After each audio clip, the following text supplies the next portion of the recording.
నిర్గమకాండం 12వ అధ్యాయము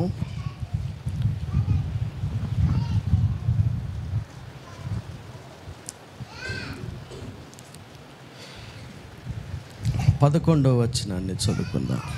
మీరు దానిని తినవలసిన విధమేదనగా, మీ నడుము కట్టుకొని, మీ చెప్పులు తొడుగుకొని, మీ కర్రలు చేత పట్టుకొని త్వరపడుచు దాన్ని తినవలెను. అది యెహోవాకు పస్కా బలి. ప్రార్థన. పరిశుద్ధుడా, పరలోకమందున్న మా తండ్రి, ఉదయకాలం యేసుక్రీస్తు పరిశుద్ధ రక్తం ద్వారా నీ కృపా సింహాసనం దగ్గరికి వస్తున్నాం. నీ దాసులమైన మాకు మరి ఒకసారి నీ పరిశుద్ధ లేఖనాలు ధ్యానించు కృపను మీరు అనుగ్రహించినందుకు స్తోత్రాలు. ఏ సమయమందు తండ్రి చదవబడిన లేఖన భాగంలోంచి మీరు మా అందరితో మాట్లాడండి. వినుబుద్ధిని దయచేయండి, గ్రహించు హృదయాన్ని దయచేయండి, గ్రహించిన ఉపదేశాన్ని అనుసరించు మంచి మనసు దయచేయండి. మాలో ఎవరు కూడా హృదయాన్ని కఠినపరుచుకొని కీడులో పడకుండాట్లు సహాయం చేయండి. ఎవరు కూడా నిర్లక్ష్యంగా అలక్ష్యంగా నీ సన్నిధిలో ఉండకున్నట్లు కృప చూపించమని యేసు నామములో అడుగుచున్నాం తండ్రి, ఆమేన్. అందరం కలిసి నిర్గమకాండం 12వ అధ్యాయము 11వ వచనాన్ని చూద్దాం. మీరు దాన్ని తినవలసిన విధమేమనగా, మీ నడుము కట్టుకొని, మీ చెప్పులు తొడుగుకొని, మీ కర్రలు చేత పట్టుకొని త్వరపడి, ఇది యెహోవాకు పస్కా బలి. గత వారం మనం ధ్యానించిన అంశం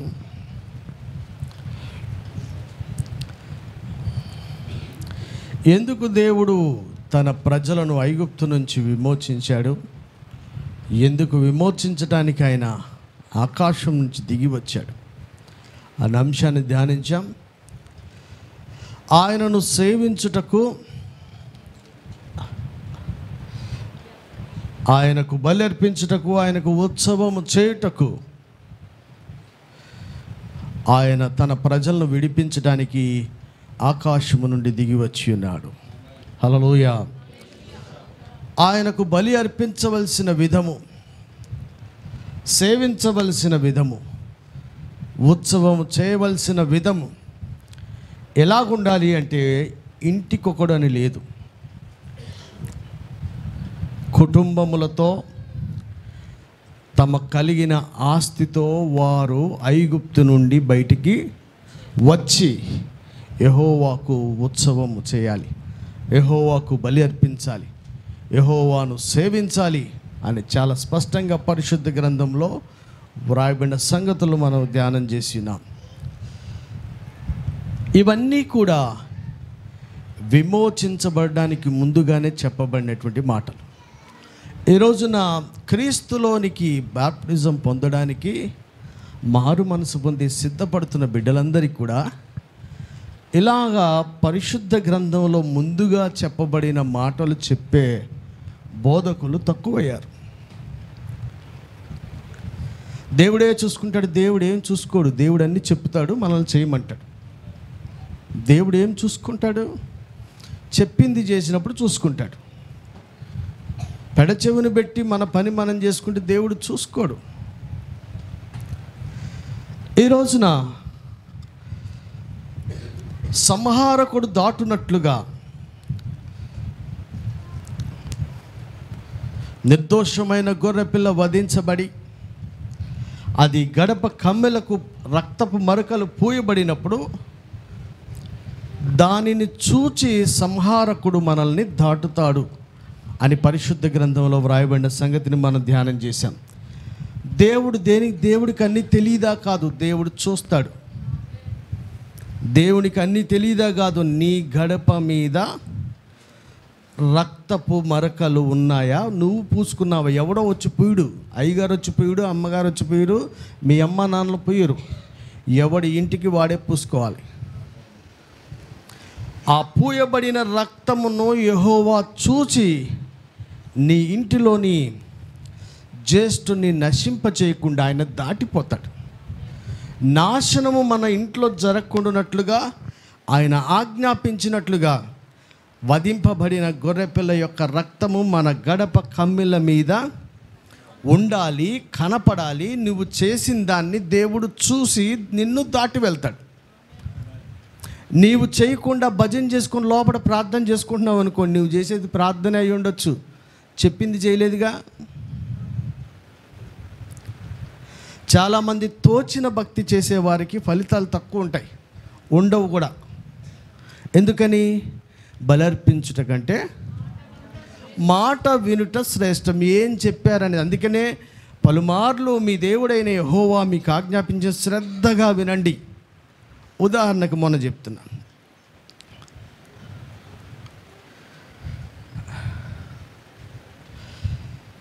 నేను బయట నుంచి వచ్చినప్పుడు నా బిడ్డను పిలిచి ఇలా గ్లాసెస్ తీసి ఇది అక్కడ పెట్టి ట్యాబ్లెట్ తీసుకురా బిడ్డ అన్న. స్పీడ్గా వచ్చింది, నా గ్లాసెస్ తీసుకెళ్ళి అక్కడ పెట్టింది, నాకు ట్యాబ్లెట్ తీసుకురా. కొద్దిసేపు తర్వాత ఏమైందంటే చెప్పింది చేశానుగా అన్నది. నేను చెప్పిన దాంట్లో 2 ఉన్నాయి, ఆమె విన్నది ఒకటే. అలక్ష్యముగా లేదు, ఏం చేస్తాను అనుకోలే, శ్రద్ధగా మాట. ఈ రోజున దేవుడు మాట్లాడుతున్నప్పుడు, వాక్యమే దేవుడు అయినప్పుడు, మీరు చదువుతున్నప్పుడు దేవుడు మాట్లాడుతున్న సగం ఎక్కుతుంది, సగం ఎక్కట్లా. ఇందులో ఎక్కకపోవడానికి కారణం ఏంటి?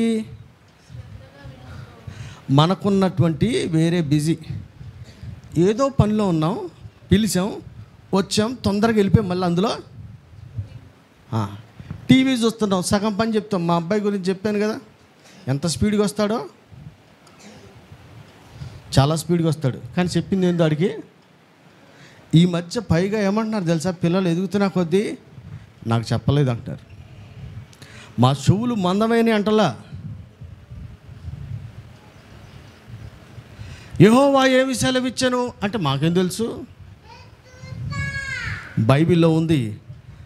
మీ చెవులు మందం అయిపోయినాయి, హృదయం కొవ్విపోయింది, అందుకని ఏం చెప్తున్నారో మీకు ఏమీ అర్థం కావట్లేదు అన్నారు. దేవుడు చెప్పకుండా లేడు.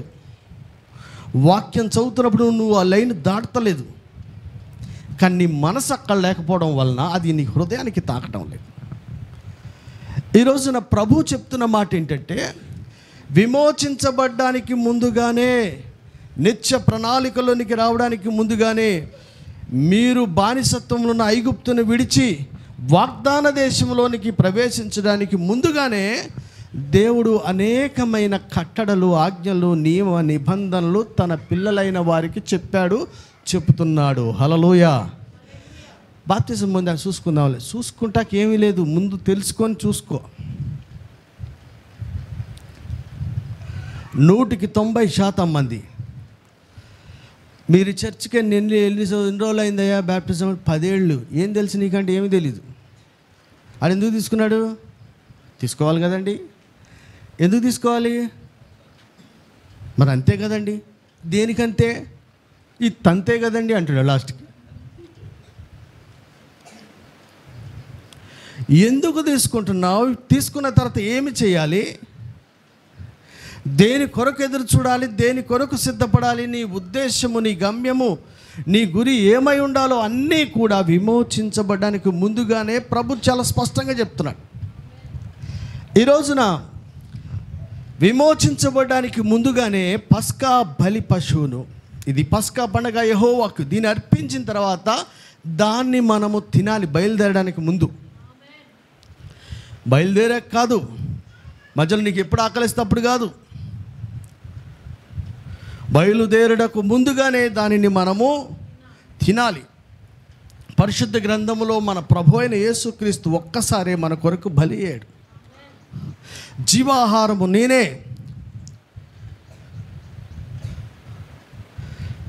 నా యందు విశ్వసించువాడు నశింపక నిత్య జీవం పొందాలి. మనుషుడు రొట్టె వలన కాదు, దేవుడి నోటి నుంచి ప్రతి మాట వలన. వాక్యమే దేవుడై ఉండెను, దేవుడే ఆ వాక్యమే శరీరధారిగా మన మధ్య నివసించెను. ఆ పరిశుద్ధ దేవుడు అనగా వాక్ అయినటువంటి దేవుడు అనగా ఈ జీవ వాక్యము క్రీస్తును మనము భుజించవలసిన క్రమము నీవు బాప్తిసం పొందిన తర్వాత ముందే తెలుసుకోవాలి. తెలుసుకోకుండా వచ్చేసి తోచిన భక్తి చేసిన వాడు వాగ్దాన దేశంలో ప్రవేశించడు. కనుక ఈ రోజున బయలుదేరడానికి ముందుగానే ఆయన భుజించవలసిన క్రమం చెప్తున్నాడు. మొట్టమొదటిది, మీ నడుము కట్టుకొనండి. రెండవదిగా, మీ చెప్పులు తొడుక్కోండి. మూడవదిగా, మీ కర్రలు చేత్తో పట్టుకోండి. నాలుగవదిగా, త్వరపడి దాన్ని తినండి. ఇవన్నీ మరలా చెప్తున్నా. ఎప్పుడు చేయాలి? ముందే. బాప్టిజానికి ముందు అనడానికి ఏమి ఆధారము? 1 కొరింథీ పత్రిక 10వ అధ్యాయము. 1 కొరింథీయులకు రాసిన మొదటి పత్రిక 10వ అధ్యాయము 2వ వచనం చదువుమా. అందరూ మోషేను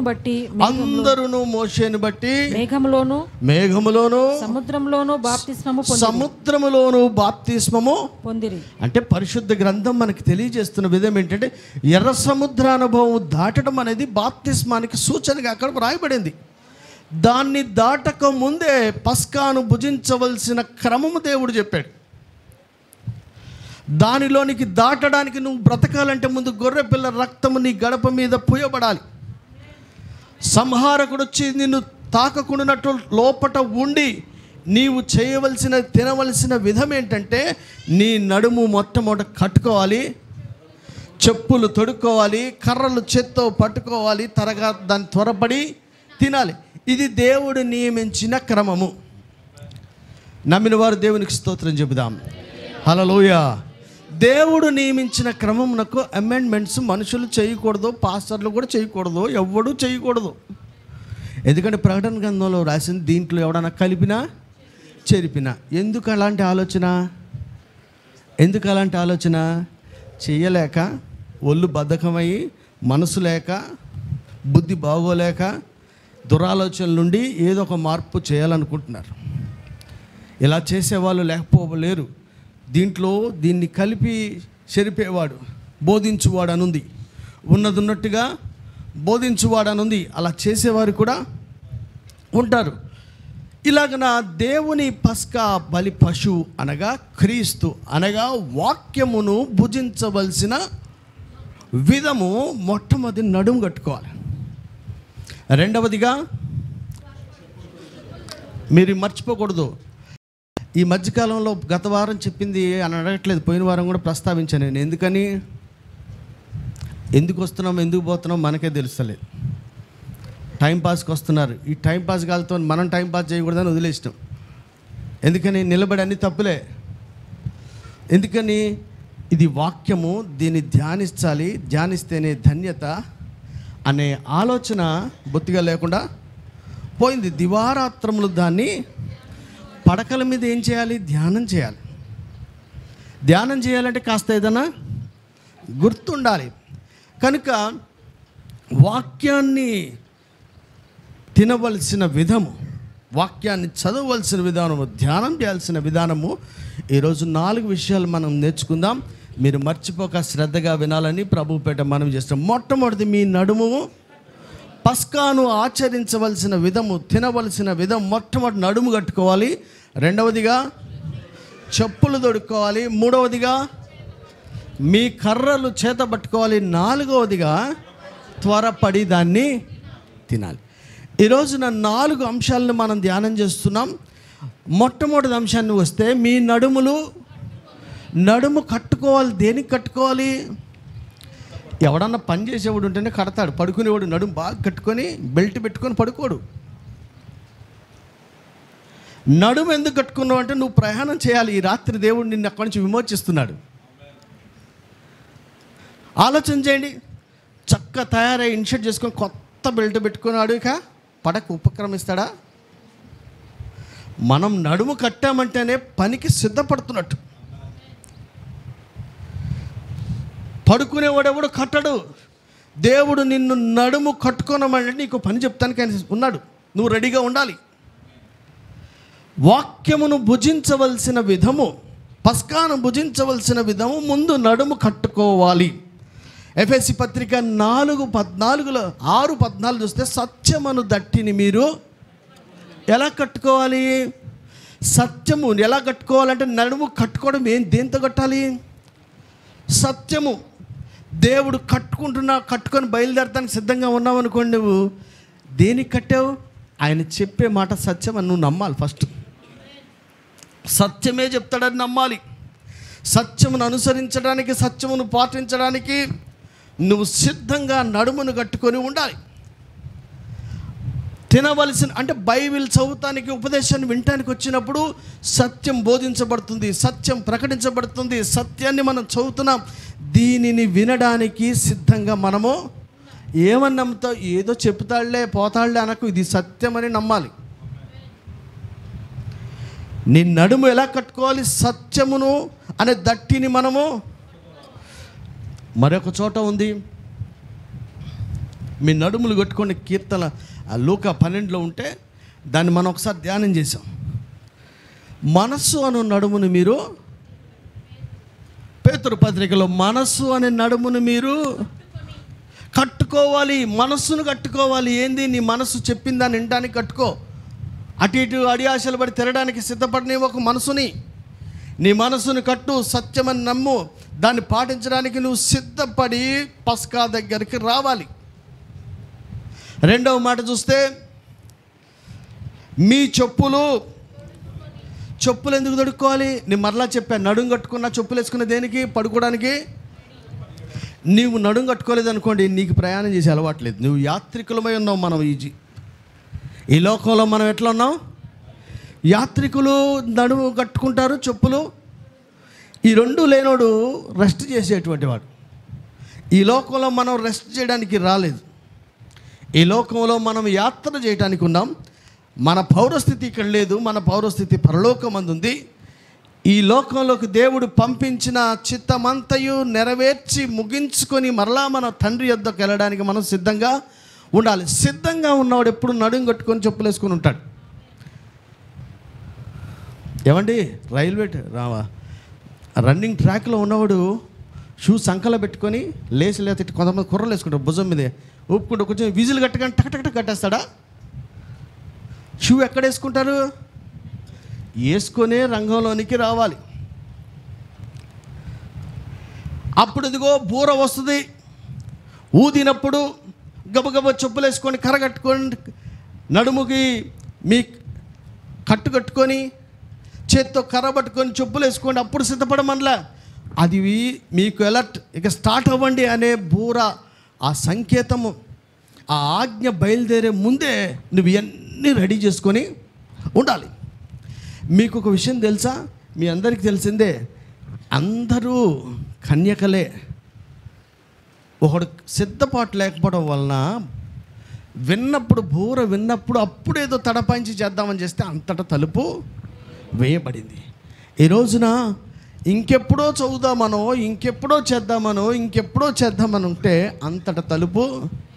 నీకు చదివే అవకాశం లేదు, నువ్వు మందిరానికి వచ్చే అవకాశం లేదు, నువ్వు ప్రకటించే అవకాశం లేదు, ఉపవాసాలు చేసే అవకాశం లేదు, సంఘానికి క్రమాలను పాటించే అవకాశం లేదు. ఎందుకంటే నీకు రోగమే, నువ్వు బయటికి రాలేవు. ఏ గుడికి వస్తావు, ఏ చర్చికి వెళ్తావు, నీకు రోగమే.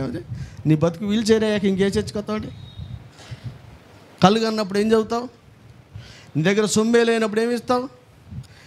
ప్రకటించడానికి నీ మాట పోయిందనుకో, నాలుగే పోయిందనుకో, ఏం చేస్తావు? చేతులు ఎత్తగలిగినప్పుడు ఏదో పెరాలసిస్ వచ్చాక ఇంకేం ఎత్తుతావు? అసలు ఏమి చేయగలుగుతాం? అవకాశం ఉన్నప్పుడే మనం అన్నీ చేయాలి. హల్లెలూయా. దేవుడు ముందుగా చెప్తున్నాడు, ఈ యాత్ర ఆధ్యాత్మిక యాత్ర, ఇందులో ప్రయాణానికి నువ్వు సిద్ధపడాలి. నేను యాత్రికులము. యాత్రలో ప్రయాణానికి ముందుగానే మొదట నడుం కట్టుకోవాలి, రెండవదిగా చెప్పులు తొడుక్కోవాలి, మూడవది మీ కర్రలు చేతపట్టుకోవాలి, నాలుగవదిగా దాన్ని త్వరపడి తినాలి. మొట్టమొదటి చూస్తే సత్యం అనే దట్టిని నడుముకు మనం కట్టుకోవాలి. మనస్సు కట్టుకొని బయలుదేరాలి. ఎందుకని? నువ్వు బయలుదేరుతున్నది ఎక్కడికి? అరే ఎక్కడికి రా? ఎక్కడి నుంచి? ఏం దయాకర్ మాట్లాడతలేడండి? ఎక్కడి నుంచి ఎక్కడికి? మళ్ళా మధ్యలో ఎడిపోతావు? ఎటు పోకూడదు. అదే నడుము కట్టుకోవడం అంటే. నడుము కట్టుకోవడం అంటే నువ్వు ఎక్కడి నుంచి బయలుదేరుతున్నావు, ఎక్కడికి వెళ్తున్నావు. నీ ఆధ్యాత్మిక యాత్ర ప్రారంభించినప్పుడు ఎక్కడి నుంచి ప్రారంభించావు, నీ గురి ఏంటి? మధ్యలో ఎక్కడెక్కడ ఆగకూడదో, ఎక్కడెక్కడ టైం వేస్ట్ చేయకూడదో ముందుగా తెలుసుకోవాలి. ఆ ప్రకారమే పోవాలి మనం. చాలామంది బయలుదేరే సమయం తెలుసు, బయలుదేరే క్రమం తెలుసు, కానీ గురి కూడా తెలుసు, కానీ జర ఆగిపోదాం, చుట్టాలే కదా, ఫ్రెండ్స్ కదా, ఆఫీసు కదా, ఆధ్యాత్మిక యాత్రలో కొద్దిసేపు ఇక్కడ ఈ రాత్రికి రెస్ట్ చేసి వీళ్ళని కాదనక వీళ్ళని సంతోషపరిచి రేపటి నుంచి మన భజన మనం చేసుకుందాం, మన బైబిల్ మనం ఈరోజు బాగా తాగేద్దాం, ఈరోజు లంచాలు తీసుకుందాం, ఈరోజు విగ్రహారాధన చేసేద్దాం, ఈరోజు నా నోటికి వచ్చిన దూషణలన్నీ కసంతా ఈరోజు ఎలాగట్టేద్దాం, రేపటి నుంచి ఉపవాసంతో మళ్ళా. మీరు పామాట చూశారు కదా, మింగితే అది ఎక్కడికి వస్తుంది? తలకాడి నుంచి తోక నడుము కాడికి వచ్చి మళ్ళీ ఊగుతూ ఉంటుందా? ఎక్కడికి వస్తుంది? తోక. నువ్వు రేపంటే మళ్ళీ తోకే. డే 1 స్టార్ట్ మళ్ళా. అంటే 10 ఏళ్ళు నువ్వు చేసినటువంటి ప్రయాణం ఎడిపోయింది, 5 ఏళ్ళు చేసిన ఆధ్యాత్మిక యాత్ర ఎడిపోయింది. బుడ్డిలో ఒక్క ఈగ పడిందంట, అది దేనికి పనికిరాట్లా. నీ 10 ఏళ్ళ భక్తి, 10 ఏళ్ళ జీవితం, 10 ఏళ్ళ నిష్ఠ, 10 ఏళ్ళ ప్రయాస, 10 ఏళ్ళ సేవా క్రమం అన్నీ కూడా ఒక్కదాంతో పోయి మళ్ళీ రీస్టార్ట్ చేసుకోవాల్సి వస్తుంది. అందుకనే నడుము కట్టుకొని ఎక్కడ ఆగకుండా ఆగమన్న చోటే ఆగేలాగా. నిన్ను ఆగమని చెప్పేది ఎవరు? ఇశ్రాయేలుని ప్రయాణంలో మేఘం చెప్పుద్ది. మేఘం అంటే ఎవరు? మేఘంలో యెహోవా ఉన్నాడు, ఆయనే ఉన్నాడు. అరే ఈ రాత్రికి ఆగండ్రా అంటే వెళ్ళండిరా అంటే వెళ్ళాలి. నీ ఇష్టాలు లేవు, నీ ఇష్టాలు అక్కడ. నీవు నడుము కట్టుకొని బయలుదేరినప్పుడు నువ్వు ఆగవలసిన క్రమము, ప్రయాణం చేయవలసిన క్రమము, సమయము అన్నీ కూడా నిన్ను నడిపించే దేవుడే చెప్తాడు. హల్లెలూయా. సొంత నిర్ణయాలు పనికిరావు. ఈ రోజున ఆధ్యాత్మిక యాత్ర ప్రారంభించిన క్రైస్తవులు ఎందరో ఈ బిడ్డ పెళ్ళి కానివ్వండి, అన్నయ్య వాళ్ళు ఎంతమంది లేదు, కుటుంబంలో కొన్ని రోజులు ఆగనివ్వండి, రేపేం జరుగుతుందో నీకు ఏదో ఉంటావో పోతావో. మీ అందరికి తెలుసు కదా, పాలరాజు చనిపోయాడు. పాలరాజు చనిపోయాడు ఆగస్టు 15వ తారీఖు ఉదయం 4 గంటల ప్రాంతంలో, తెల్లవారుజామున చనిపోయాడు. అందరూ చనిపోవాల్సిన వాళ్ళమే, ఎవడు ఉండేవాడు లేడు. కానీ నేనైనా పాలరాజు అయినా మీరైనా నిన్ను నల్లగొండ దేవుడు ఎందుకు పంపాడు, నువ్వు ఎందుకు వచ్చావు, ఏం చేస్తున్నావు, ఎటువైపు వెళ్తున్నావు అన్నది లేకపోతే గురిలేని మన జీవితాలు ఎప్పుడు ముగిసిపోతాయో తెలీదు. ఆ తర్వాత తీర్పే. నీకు ఇంకొక అవకాశం లేదు, నాకు ఇంకొక అవకాశం ఉండదు. నేను ఎప్పుడు పోతానో తెలియదు, నాకు ఇంకొక అవకాశం. బైబిల్ చాలా స్పష్టంగా ఉంది, దేహమును చంపేవారికి మీరు యేసుప్రభుని నమ్మేవా? ఉత్తే అబద్ధాలు. నిజమైతే ఎట్లుంటుంది? నమ్మితే దేహమును మాత్రమే చంపే మనుషులకు మీరు, నీ అడుగు వెనక కారణం ఎవరు? మనిషా? నువ్వు యేసుప్రభుని నమ్మలా. నువ్వు యేసుప్రభుని ఉట్టిదే టైంపాస్ భ్రమపరుచుకుంటున్నావు నిన్ను, జనాలందరినీ. దేహమును చంపువానికి మాత్రం మీరు భయపడవద్దు, కానీ దేహమును ఆత్మను కూడా నరకంలో పడవేయి దేవునికి భయపడండి. నిజంగా దేవుని నమ్మితే దానికే భయపడతాం. ఎవడికి భయపడుతున్నావు? ఈ రోజున బయలుదేరడానికి ముందే పస్కాను భుజించవలసిన క్రమము, మీ నడుమును కట్టుకోవాలి. రెండవదిగా చెప్పులు తొడుక్కోవాలి. మరలా చెప్తున్న, ప్రయాణానికి ఇది సిద్ధపాటు. నీకు ప్రయాణంలో బలము రావాలంటే బలమైన ఆహారం మనకి అవసరం. నేనే జీవాహారం. రొట్టె వలన ఎవడు బతకడు, దేవుడు ఈ వాక్యం లేనిదే ఎవడు కూడా. మనుషుడు రొట్టె వలనే మాత్రమే కాదు, దేవుడి నోటి నుంచి వచ్చు యెహోవా మాట మనకి బలాన్ని ఇస్తుంది. దేవుని మాట మనకి శక్తిని ఇస్తుంది. ఆ వాక్కు మనల్ని నడిపిస్తుంది. నీవు దాన్ని ఎలాగుండాలంటే సిద్ధపడి దాన్ని స్వీకరిస్తేనే నీకు ప్రయాణం సాగుద్ది. ప్రయాణం సాగాలంటే క్రమంగా తినాలి. అంటే ఏంటి? విజిల్ ఎప్పుడు వస్తే అప్పుడు బయలుదేరాలి. విజిల్ ఎప్పుడు వస్తుందో తెలియదు కనుక ఫస్ట్ నడుము ప్రయాణానికి సిద్ధపాటుగా నీ నడుముని కట్టుకో. రెండవదిగా చెప్పులు, దానికి పరిశుద్ధ గ్రంథంలో ఏముంది? ఎఫెసీ పత్రిక 5:15లో సిద్ధ మనస్సు అను జోడు. అందరం చెప్దాం, సిద్ధ మనస్సు అనే, అంటే దేవుడు చెప్పేదానికి వినడానికి నీకు సిద్ధ మనసు ఉండాలి. నెపాలు చెప్పొద్దు, నెపాలు చెప్పకూడదు. ఒరేయ్ తినమనంగానే స్టార్ట్ చేయాలి. కొంచెం కడుపులో గాబరాగా ఉంది, కొంచెంసేపు ఆగి తింటా, గోలేసుకు తింటా, లేకపోతే ఇంకా మా ఆవిడ రాలేదు, ఇద్దరం కలిసి తింటా. ఈరోజు ఎప్పుడు ఎవడొస్తాడో నీకేం తెలుసా? అందుకే నేను చెప్పాడు, ఇంట్లో తలిపేయాలి, పైన లోపల ఉన్నోడికి కాదు కనపడేది. రాజు, దయాకర్, లోపల ఉన్నోడికి కాదు కనపడేది, బయటోడికి కనపాలి మరక. ఏంది? రక్తం, క్రీస్తు రక్తము, గొర్రెపిల్ల రక్తము ఎవరికి కనపడాలి? తలుపులో ఉన్నోడి కాదు. అదిగో చూడు కాదు. నువ్వు తలుపేసుకుంటే బయటోడికి, ఈ లోకంలో ఉన్న వాళ్ళందరికీ క్రీస్తును ధరించిన వాడిగా నువ్వు కనపడాలి. ప్రభువు నిన్ను ఎరిగిన వాడిగా నీ బ్రతుకులు ఉండాలి. క్షామము దాటిపోనట్లుగా, సంహారకుడు దాటిపోనట్లుగా ఆ రక్తము నీ మీద, నీ గడప మీద కనపడ. గడపకని ఎందుకు పెట్టాడంటే అందులో కుటుంబం ఉంటుంది కాబట్టి. ఎవడో ఒకడికి కాదు వేసేది, ఇంటికి. దేవుని ప్రణాళికలో కుటుంబం అంతా, దేవుని ప్రణాళికలో కుటుంబంలో ఉన్న మనుషులందరూ విమోచించబడాలి. అందులో ఒకడు వస్తే సర్లే, ఇద్దరు వస్తే సర్లే అనేది కాదు, అందరూ. అందుకని ఇంటి గడపల మీద అది వ్రాయమన్నది దేవుడు చూడాలి. అలాగ రాయబడిన దాన్ని చూసి సంహారకుడు, నువ్వు లోపడుండి ఏం చేయాలి? చప్పట్లు కొట్టుకుంటూ కూర్చోవడం కాదు. నువ్వు చేయాల్సిందేంటి? దాటిపోతాడు, నువ్వు బయలుదేరి వెళ్ళిపోవాలి. దాటిపోయిన తర్వాత నువ్వేం చేయాలి? అందులోనే చేసుకుని బిర్యానీలు, తందూరి చికెన్లు తినకుండా కూర్చోమాక. ఇక దాటిపోయాడు అని సెలబ్రేషన్లు చేయడం కాదు.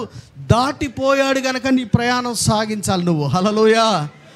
దాటిపోయినప్పుడు నువ్వు సాగించుట కొరకు ఆ దాటిపోయే క్రమంలోనే ఆ కొద్ది సమయంలో నీ నడుం కట్టుకోయా, నీ చెప్పులు వేసుకో, మీ కర్రల చేత్తో గట్టిగా పట్టుకోండి.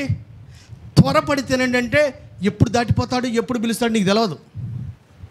అగో 9:10 10:30కి బెల్లు మొగుద్ది స్కూలా. దేవుడు ఎప్పుడు పిలుస్తాడు నీకేం తెలుసు? నేడే మిక్కిలి అనుకూల సమయం ఉన్నాడు. నీ దినం ఎప్పుడు ముగుస్తాయో తెలియదు. రమ్మంటే నరులారా తిరిగి రండి అంటే వచ్చేయాలి. ఇక లేదు రేపు వస్తా, ఎల్లుండి వస్తా అనేది ముఖ్యం కాదు. అక్కడ ఎప్పుడు పిలిస్తే అప్పుడు ఏంటిది, ఎప్పుడు పిలిస్తే అప్పుడు వచ్చేయాలి. రక్షణ ఎప్పుడు నేడే, నీ సావు ఎప్పుడు ఏమో, దాని గురించి మనకు తెలియదు. రక్షణ ఇప్పుడు అని చెప్తే దీని గురించి మనకు బాగా తెలుసు. క్రిస్మస్ ఎప్పుడు, పిల్లాడు పెళ్ళి దినం అయ్యాక మన దినం అవుద్ది, అది ఎప్పుడవుద్దో తెలియదు. ఎవరికి తెలుసు ఎవడు ఎప్పుడు గతించిపోనో? నీవు రేపు ఇది చేస్తా అనుకోవద్దు అన్నది బైబిల్. రక్షణ నేడే మిక్కిలి అనుకూలమైన సమయం. దేవుడు నిన్ను సంహారకుని దాటించింది ఎందుకని? నీ ప్రయాణం సాగాలని. నువ్వు ఐగుప్తులో ఉండిపోవడానికి కాదు. యాత్ర చేయాల్సిన మార్గం ఉన్నది, సుదీర్ఘ ప్రయాణం ఉంది. కాబట్టి బలము పొందినట్లుగా పస్కా ఆహారాన్ని మనము భుజించాలి, నడుము కట్టుకొని భుజించాలి. రెండవది చెప్పులు, సిద్ధమైన మనసు. అందుకనే దావీదు అంటాడు కదా 50వ కీర్తనలో, సమ్మతి గల మనస్సు నాకు.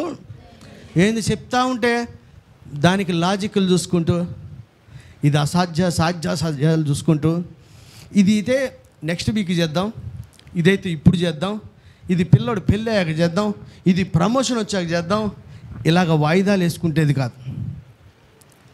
సిద్ధ మనసు ఏది చెప్తే దాన్ని వెంటనే అంగీకరించే సమ్మతి పడి. అంటే ఏంటి? మొదటి దేవునితో సమ్మతి అంటే ఆయన చెప్పే ప్రతి మాటకి అంగీకరించాలి. అంగీకరించే వాళ్ళు ఒకడు ఇద్దరు ఉన్నారు. ఒకడు పొలానికి పో అంటే పోతా అన్నాడు కానీ పోలే. ఒకడు పోనన్నాడు అంటే అంగీకరించే వాళ్ళల్లో చేసేవాడు కాదు. ఆమెననేవాడు, స్తోత్రం అనేవాడల్లా పాటించేవాడు కాదు. చెప్పేవాడల్లా పాటించేవాడు కాదు. పాటించేవాడే గొప్పోడు. కనుక ఈరోజు అందుకని దేవుడు అన్నాడుగా, చెప్పేవాడల్లా పాటించడం. వారు మోషే పీఠ ముందు ఉన్నారు, చెప్తున్నారు మీరు చాలా కరెక్ట్ చేయండి, కానీ వాడు చేసినట్టు అంటే చెప్తాడు కానీ వాళ్ళు ఏమీ అలాంటి వారు కూడా ఉంటారు. కనుక బైబిల్లో ఏముందంటే ఎవడు గొప్పవాడంటే చెప్పి పాటించి చేసేవాడే గొప్పవాడని. హల్లెలూయా. కనుక ఆధ్యాత్మిక యాత్రలో మన ప్రయాణము మొట్టమొదటిగా నడుం కట్టుకోవాలి. దీనికి ముందు చెప్తున్న సంహారకుడు దాటునట్లుగా రక్తం పూయబడింది. అందులో ఎవరున్నారు? కుటుంబం. ఎవడి ఇంట్లో ఆడైనా ఉంది బైబిల్లో. ఇప్పుడు అన్నదమ్ములు కలిసి ఎక్క చెల్లెలు రండి రండి మనం అందరం ఒక దగ్గర తిందామని లేదు. ఎవడి ఇంట్లో ఎవడి రక్షణ, ఎవరి కుటుంబం గురించిన బాధ్యత వాళ్ళకు ఉండాలి. ఫస్ట్ నీవు నీ ఇంటి వారు దేవుణ్ణి సేవించినట్లుగా గొర్రెపిల్ల రక్తం మన మీద ఉండాలి. సంహారకుడు దాటుకున్న మన మీద ఉండాలి. అది ఎవరికి కనపడుతుంది? లోపల ఉన్నోడికి కాదు, బయట ఉన్నోడికి. నాకు కనపడుతుంది, నాకు కనపడుతుంది, నీకు కనపడకపోతే ఏంటి అనకు. నీకేం కనపడద్దు, నీకు కనపడాల్సింది బయట ఉన్నోడికి. దేవుడు దాన్ని చూడాలి. దేవుడు దాన్ని చూస్తే క్షామాన్ని తప్పిస్తాడు. దేవుడు దాన్ని చూసినట్లుగా కనబడినట్లుగా చాలా స్పష్టంగా రక్తం అనేది మన ఇంటి గడపల మీద ఉండాలి. లోపల కూర్చొని ఆహా దేవుడే పెట్టాడు, దేవుడే కాపలా కాస్తాడు అని చెప్పి పండుకోమని చెప్పాల. మీరు త్వరపడాలి, సిద్ధంగా ఉండాలి. బయలుదేరడానికి నడుం కట్టుకోవాలి, చెప్పులు తొడుక్కొని కర్రలు చెత్తబట్టుకొని త్వరగా తినాలి. ఎందుకంటే ఎప్పుడు పిలిస్తే అప్పుడు ప్రయాణమై ఐగుప్తులోంచి మనం బయటికి వచ్చేయాలి. హల్లెలూయా, హల్లెలూయా. చెప్పులు తొడుక్కొని సమ్మతి గల మనసు మనకు ఉండాలి. ఏది చెప్తే అది చేయటానికి తోచింది చేయకండి, దయచేసి చేయకండి. ఏది చెప్తే అది చేయండి. నేను అందుకనే నా మాటల మీద కాదు, ఆయన మాటల మీద మీరు కట్టుకోవాలని అందరినీ బైబిల్ గ్రంథం చదవమంట. ఈ నా మాటల మీద కట్టుకునేవాడు బుద్ధిమంతుని పోలి ఉంటాడు. ఎండ వాన వరదలు ఏది వచ్చినా ఏం కాదు, ఆయన మాటల మీద కట్టుకోవాలి. జీవము కలిగిన దేవుని మాట, వాక్యమైన దేవుడు. ఈ వాక్యాన్ని చదవండి, ధ్యానించండి. దీని మీద మీ బ్రతుకులు కట్టుకోమనేది ఎందుకు? వరద వస్తుందయ్యా, తర్వాత గాలి వస్తుంది, మీ ఇల్లు పడిపోకుండా ఉండాలంటే ఇది తెలుసుకోవాలి కదా ఆయన మాట ఏదో. కనుక లోపడున్నవాడు మొదటి నడుము, రెండవది చెప్పులు. మరలా చెప్తున్నాయి దేనికి సూచన? ఇవన్నీ ప్రయాణానికి సూచన. అంటే నీకు సంహారకుడు తప్పించబడడానికి పడింది దేనికి? ఇంట్లో రెస్ట్ చేయడానికి కాదు, అందులోంచి బయటికి ప్రయాణం సాగించడానికనే మొట్టమొదటి మనం గుర్తుపట్టాలి. మూడవదిగా మీ చేతిలో, అందులో ఎవరికైనా చెప్పారా? అందరికీ చెప్పారా? అందులో ఏమని చూడండి, మీ కర్ర కాదు, మీ కర్రలు చేత పట్టుకోండి. ప్రతి వాడికి దేవుడు ఒక చేతి కర్ర ఇస్తాడు, దాన్ని మనం పట్టుకోవాలి. ఎక్కడ దాకా? కానాను దాకా పట్టుకోవాలి. డానియల్ సార్, మీ చేతిలో కర్ర ఉందా? ఓన్లీ లాఠీయే ఉందా? లేకపోతే బెల్ట్ ఉందా? అసలు మన చేతిలో ఏముంది? పరిశుద్ధ గ్రంథంలో చూసినట్లయితే దేవుడు మనల్ని పిలిచినప్పుడు నిర్గమకాండం 4:2 నీ చేతిలో ఏముంది? కర్ర అన్నాడు. దాన్ని దేవుడు నీ యాత్ర కొరకు, ఐగుప్తులోంచి విమోచించడం కొరకు దాని ద్వారా అనేక సూచక్రియలు చేస్తూ, నిన్ను బలపరుస్తూ, నిన్ను హెచ్చిస్తూ, నిన్ను బయటికి తీసుకొస్తాడు. హల్లెలూయా. నీ చేతిలో ఏముంది? ఒక కర్ర ఉంది, దాన్ని దేవుడు ఉపయోగిస్తాడు. ప్రతివానికి కూడా పిలిచినప్పుడు నీకు ఒక తలాంతును దేవుడిస్తాడు, నీకు ఒక వాగ్దానాన్ని దేవుడిస్తాడు. దానితోనే దేవుడు తన నామాన్ని ఘనం చేసుకుంటూ అనుజనుల్లో నిన్ను హెచ్చిస్తూ, నిన్ను లోకంలోంచి విమోచించి కానాను వైపు నడిపిస్తాడు. అంటే మీ కర్ర ఎందుకు పట్టుకోమన్నాడంటే, పిలిచిన వాడు నమ్మదగిన వాడు, పిలిచినప్పుడు నీకు ఒక వాగ్దానం ఇస్తాడు. అసలు అదేంది నీకు తెలుసా? నీ కర్ర ఎక్కడుందని మంచం కింద ఎత్తుక్కునే ఉండు. అసలు నీ కర్ర ఎక్కడ? నీ వాగ్దానం ఏది? నీ తలాంతి దేవుడు ఇచ్చిందేంటి? అసలు నీ కాడ ఉందా? లేకుండా ఉండదు, కానీ అది నీకు తెలుస్తలేదు. సోయి తప్పి దేవుడేమి ఇచ్చాడో తెలీదా? నీకు ఇవ్వబడిన వాగ్దానం ఏంటో తెలీదు, నీకు ఇవ్వబడిన తలాంత్ ఏదో తెలీదు. ఏం ప్రయాణం సాగిస్తాం మనం? ఫరో దగ్గరికి వెళ్ళి తెల్లమొహం వేసి చూస్తావా? కర్ర ఇంటికాడ పెట్టొస్తే. ఫరో దగ్గరికి వెళ్ళిన మొదటి దినము నుంచి ఈ కర్రను పడేయంటే పడేస్తే అది పాము అయింది. ఐగుప్తులు చేసిన దాన్ని ఈ పాము మింగివేసింది. మీరు చూడండి, బైబిల్ చదవండి. అక్కడి నుంచి మొదలు పెడితే ప్రజల దగ్గరికి వెళ్ళిగో దేవుడు ఇలా చేశాడని చూపించడానికి నమ్మడానికి కారణం ఆ కర్ర అయింది. ఫరో దగ్గరికి వెళ్ళి దేవుడు ఇలా చేయకపోతే ఐగుప్తు ప్రజలు గొప్ప తీర్పు తీస్తాడని ఏటి మీద కొట్టినప్పుడు కర్రను ఉపయోగించారు. ఎర్ర సముద్రం పాయలైనప్పుడు కర్ర, అంటే మొదటి నుంచి చివరి వరకు ఈ కర్ర లేకుండా ఏ అద్భుతాలు చేయలేదు దేవుడు. అంటే దేవుడు నీకు ఇచ్చిన వాగ్దానాన్ని నిత్యము నీ చేతులు అలా పట్టుకొని ఉండాలి. సమస్య వచ్చినప్పుడు తీయాల్సిందేంటి? కర్రది బయటికి. నీ వాగ్దానం అయితే, ప్రభువా నువ్వు నాకు ఇచ్చావే, నన్ను విమోచించిన దినాన్ని నాకు విమోచించినప్పుడు వాగ్దానం ఇచ్చావే, ఇదిగో నాకు ఇది ఇచ్చావు కదా అని. ఎందుకు చేస్తున్నావయ్యా? ఏం బ్రదర్, నీకు ఇచ్చిన నీ కర్ర సాపు అన్నాడు దేవుడు. నీ కర్ర ఏమన్నాడు? నీ కర్ర వేసి కొట్టమన్నాడు. అద్భుతాలు జరుగుతున్నాయి. యెహోవా దేవుడు అని రుజువవుతుంది. నిన్ను ఐగుప్తుల్లో గొప్పవాణ్ణి చేసి తన నామాన్ని మహిమ తీసుకొని దేవుడు బయటికి తీసుకొస్తున్నాడు కర్ర ద్వారా. హల్లెలూయా. దేవుడు నీకు ఇచ్చినటువంటి పరిచర్య ఏంటి? దేవుడు నీకు ఇచ్చిన వాగ్దానం ఏంటి? దేవుడు నీకు ఇచ్చిన తలాంతులేంటి? దాని ద్వారా దేవుడు ఐగుప్తీయుల మధ్యలో తన నామాన్ని గొప్ప చేస్తాడు. దాని ద్వారా మోషే వంటి వాడు ఫరో ఎదుట ఐగుప్తులు ఇశ్రాయేల్లో గొప్పవాడైపోతున్నాడు. ఎందుకని? ఏ అద్భుతము చేయాల్సి వచ్చినా ఆ కర్రను ముందు పెట్టి చేయమని దేవుడు చెప్తున్నాడు కదా. ఫరో దగ్గరికి వెళ్ళినప్పుడు, నేను నీకు చెప్పింది చేయటానికి మర్చిపోవద్దు సుమి. నా కర్ర నాకు నచ్చదు, డానియల్ సార్ కర్ర బాగా నచ్చుద్ది నాకు. నీ తలాంతులు నీకు నచ్చవు, ఇంకొకటిది ఏదో కావాలంటావు. నీ పరిచర్యలో నీకు తృప్తి లేదు, ఇంకొకటి పరిచర్యను ఏదో చూసి చేద్దామని ఆశపడతావు. నీకు ఇవ్వబడిన వాగ్దానం నీకు అంత బాగా నచ్చలేదు, ఇంకోటి కోసం వాగ్దానం అదైతే బాగుంది ఇదైతే బాగుంది అనుకుంటావు. కానీ దేవుడు చెప్తున్నాడు కదా, ప్రయాణానికి ముందు నడుం కట్టుకో, ప్రయాణానికి ముందు చెప్పులేసుకో, ప్రయాణానికి ముందు నీ చేతిలో ఎప్పుడు నీ కర్ర ఉండాలి. కర్ర లేకుండా అడిగేయడానికి వీల్లేదు. ఎందుకంటే ఈ కర్ర ద్వారానే సమస్యలు, శత్రువులు వచ్చినప్పుడు దీన్ని ముందు పెడతా ఉంటే ప్రతి సమస్యను దేవుడు తొలగిస్తూ వచ్చాడు. హల్లెలూయా, హల్లెలూయా. మరలా చెప్తాను చూడండి. ఫరో దగ్గరికి వెళ్ళి, ఇశ్రాయేల్ పెద్దల దగ్గరికి వెళ్ళి దేవుడు కనపడడానికి వాడింది ఆ కర్రే.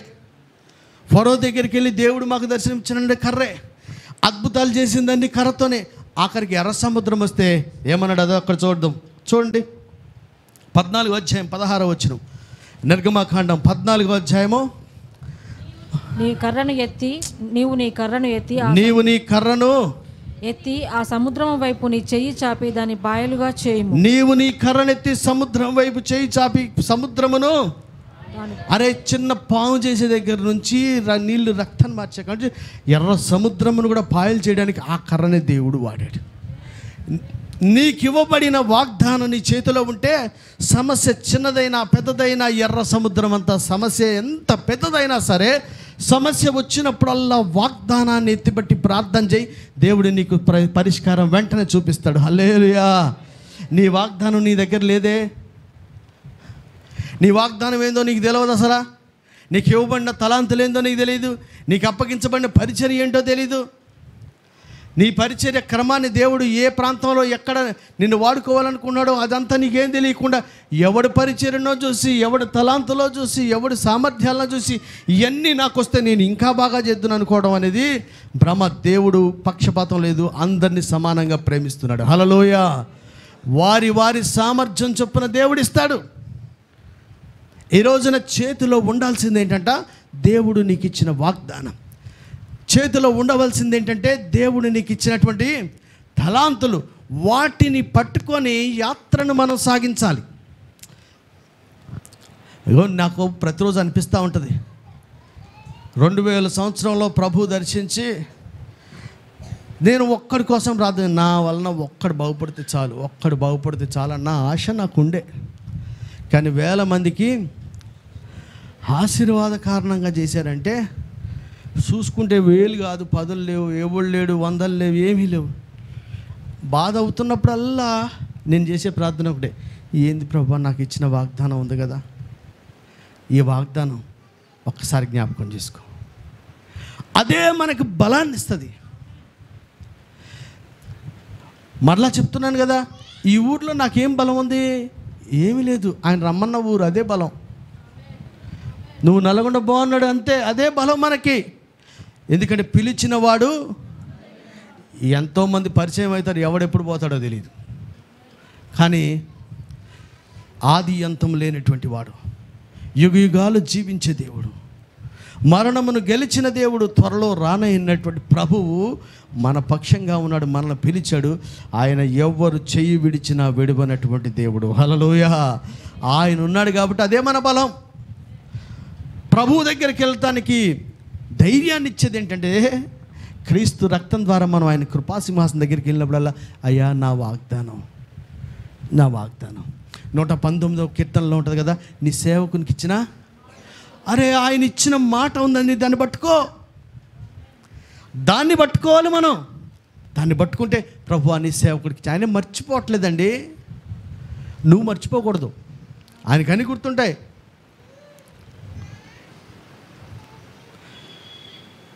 మన పిల్లలకి మనం వాగ్దానం చేస్తే వాడికే సోయలేదు, గుర్తులేదు అనుకోండి, ఏంది చేసేది మనం? వీడికే ఏమీ లేదు. దేవుడు వాగ్దానాలు చేశాడు, నెరవేర్చడానికి ఆయన సిద్ధంగా ఉన్నాడు. నీకు అసలు గుర్తుండాలిగా. దయచేసి ఉదయకాలం దేవుడు నీకు ఇవ్వబడిన వాగ్దానం ఏమైంది? నీ తలాంత్ ఏమైంది? నీ యాత్రలో అది నీ చేతిలో ఉంటుందా? ఈ లోక యాత్రలో నువ్వు యాత్రికుడిగా ఉన్నప్పుడు నీ చేతిలో అది ఉన్నదా? ఎలా ప్రయాణం సాగుతుంది మంది? మొట్టమొదటిది మన నడుము కట్టుకోవాలి, రెండవదిగా చెప్పులు తొడుక్కోవాలి, మూడవదిగా చేతిలో, తర్వాత తినాల్సింది ఎట్లంట? త్వరపడి తినాలి. ఈ జీవిత కాలంలో ఒక్కసారి కూడా బైబిల్ చదవని క్రైస్తవులు ఎంతమంది? ఒక్కసారి కూడా బైబిల్ చదవని క్రైస్తవులు ఎంతమంది ఉన్నారు? చాలామంది చదువుతున్న గుర్తులేని క్రైస్తవులు ఇంతమంది. చదువుతున్న దాన్ని అక్కడక్కడ గుర్తుంచుకునే వాళ్ళు ఉన్నారు, కానీ అదే వాక్యాన్ని దివారాత్రులు ధ్యానం చేసే వాళ్ళు కూడా బహు తక్కువ మంది ఉన్నారు. భక్తులు శ్రేష్ఠులు ఉన్నారు. బైబిల్ గ్రంథాన్ని చదువుతున్నప్పుడు అది మన హృదయంలో పెట్టుకొని దాన్ని ధ్యానం చేయాలి. ఎందుకంటే వాక్కు మనల్ని బ్రతికిస్తుంది. వాక్యమే దేవుడై ఉన్నాడు.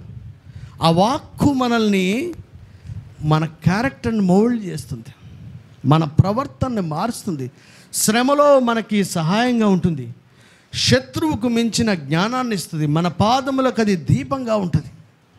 పరిశుద్ధ గ్రంథాన్ని మనం చదువుతూ ధ్యానం చేస్తూ ఉన్నప్పుడు అది శత్రువుకు మించిన జ్ఞానాన్ని అది అనుగ్రహిస్తుంది. ఇలాంటి వాక్యాన్ని ఆశ్రయించకుండా, చదవకుండా దాన్ని ఎలా చదువుతున్నారు కొంతమంది? ఈరోజు డ్యూటీ ఉంది, రేపు చదువుతా, ఈరోజు ఫంక్షన్ ఉంది, బైబిల్ చదువుకునేది ఎప్పుడు ఏం పని లేకపోతే చదువుకునే భక్తులు లేరా? రేయి మొదటి జామున లేచి, నీకేమైనా పని ఉంటే గంట ముందు లేకొచ్చుగా, బైబిల్ మానేస్తావు ఎందుకు? నీకేమైనా పని ఉంటే, ఫంక్షన్ ఉంటే గంట ముందు లేచి బైబిల్ ప్రార్థన చేసుకొని వెళ్ళొచ్చు కదా. మీరు ఆలోచన చేయండి, మీ డ్యూటీస్లో కానీ, మీ పెళ్ళిళ్ళలో కానీ, ఫంక్షన్లో ఏదన్నా పని ఉంటే ఫస్ట్ స్కిప్ చేసింది ఏంటి? బైబిలే. దేవుడు మనల్ని ఆశీర్వదించడానికి మన దగ్గర ఏం మంచి ఉందండి? దేవునికి ఇచ్చే స్థానము లీస్ట్ ప్రయారిటీ. ప్రార్థనలో, ఆశీర్వాదాల్లో ఫస్ట్ నేనే నిలబడాలని కోరుకుంటాం. ఏమన్నా న్యాయం ఉందా? ఆయనకు పక్షపాతం లేదు. నీకంటే ముందుగా మొదటి స్థానం ఇచ్చే భక్తులు భూమి మీద కోకొల్లు ఉన్నారు. వాళ్ళని దాటేసి నీ దగ్గరికి రాడు, వాళ్ళని దాటేసి నా దగ్గరికి రాడు. కన్నీళ్ళు విడుస్తూ రేయి మొదటి జామున ప్రార్థన చేసే భక్తులను వదిలేసి నీకు తోచినప్పుడల్లా చేస్తాంటే నేను ఆశీర్వదించడానికి దేవుడు వచ్చేస్తాడా?